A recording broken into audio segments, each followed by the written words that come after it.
So I really highly recommend The World Between Two Covers. It is really good. And consequent to that, I've got a lot. I kind of went through my shelves.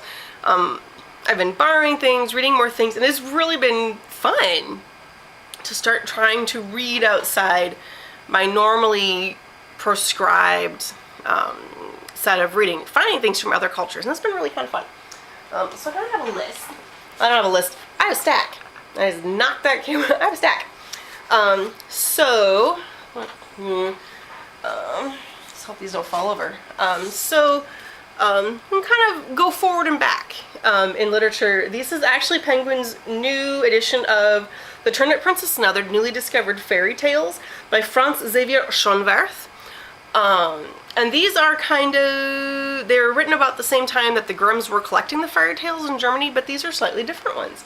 This is not in translation, but this is a novel by Maaza Mengiste, and it's Beneath the Lion's Gaze, and it is set in Ethiopia, and it kind of follows one family specifically. There's a couple chapters kind of here and there with other extraneous characters, but kind of the experiences of one family during the military coup in the 70s that overthrew the kingdom, set up the socialist regime, and kind of the external forces that worked on the country outside of them. This was really a beautiful novel that, I mean, I kind of had been circling around it. I had it in my pile, but I might not have got to it quite as soon if I hadn't really started thinking about reading outside the boundaries of the United States or England, because, you know, Jane Austen. I can go even farther back. This is the Lais of Marie de France.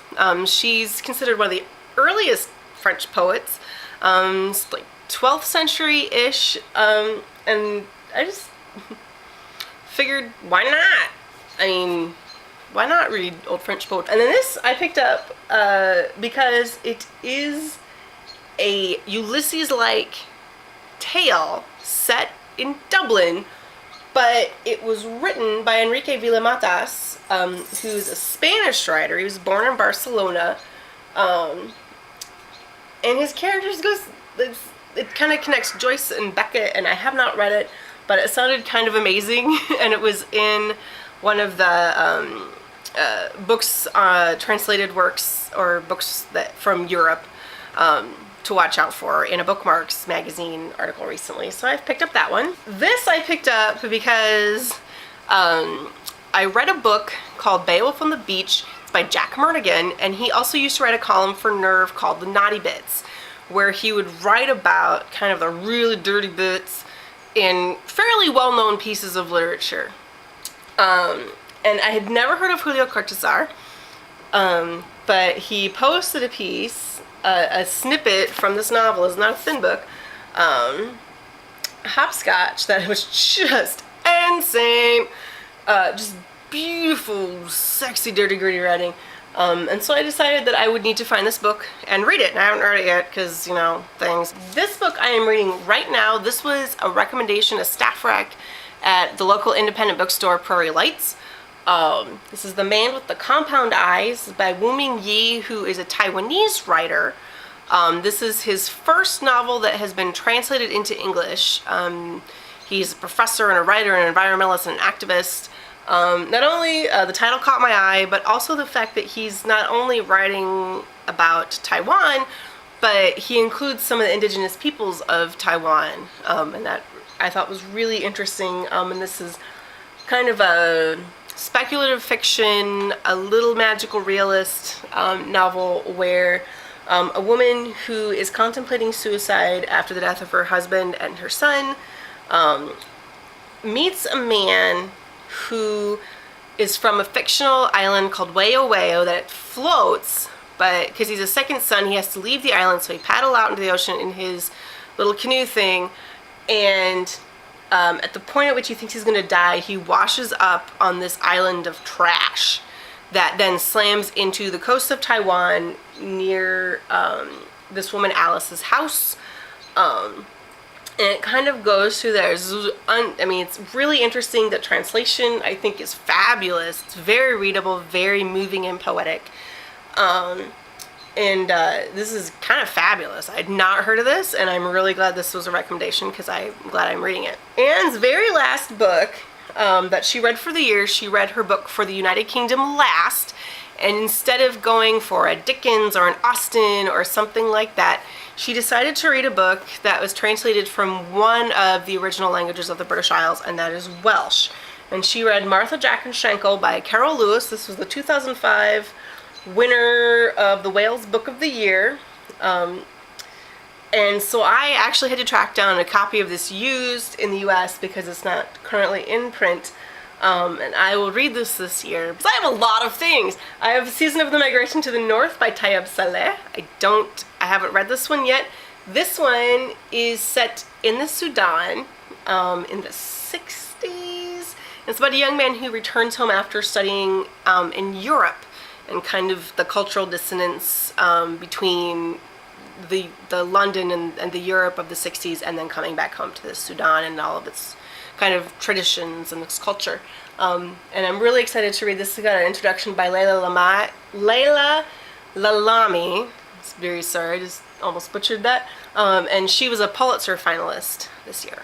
This is one of the books that Anne read in her year of reading the world that I really, really, really wanted to read. And it's called In the United States of Africa. And it is by Abdourahman Waberi. It is basically kind of an alternate history where Africa itself is a country with states inside it. And I honestly was expecting a very large book, and it is not. This book is maybe 120 pages. It is a very wee book for such a large continent, and I'm really excited to read this. The galley that I have, it's from a German writer called Sascha Arango, and it's about guy, I want to say it's kind of Roth, like Philip Rothy, like this guy, he has a wife and he seems happy, but then his mistress gets pregnant and his life starts to crumble and it falls apart. But then he also seems to have a secret side, and then the cops are after him, and so it sounds kind of thriller. And we randomly got this ARC into the store. It comes out in June, and I was like, oh hey, it was published in Germany, I will take this. So I'll give this one a shot. I have not heard of this author before, but it sounds interesting. It is the final Riot Read. I haven't read this yet. This was the 7th book. It was the last Riot Read that came before the program ended, and it is Michael Crummey's Sweetland. And I have not actually knowingly read a Canadian author outside of Margaret Atwood and Alice Munro, really. Strangely enough, I've not gotten to this yet, but everybody who's read it has really loved this. And so reading outside the US doesn't just mean finding authors in translation, it means looking at other cultures, including our neighbors to the north, Canada. So I just kind of look forward to reading all these different things, along with all the stuff I would normally read also. It's the problem. The more you find more things to read, the more books you have to read, and then you have to decide what you're going to read next, because you just can't read all the things. So this is, I mean, really, this is just a very small smattering of what I'm reading, or will be reading, or plan to read at some point, because I make no promises about my plans to read anything anytime soon, because I'm kind of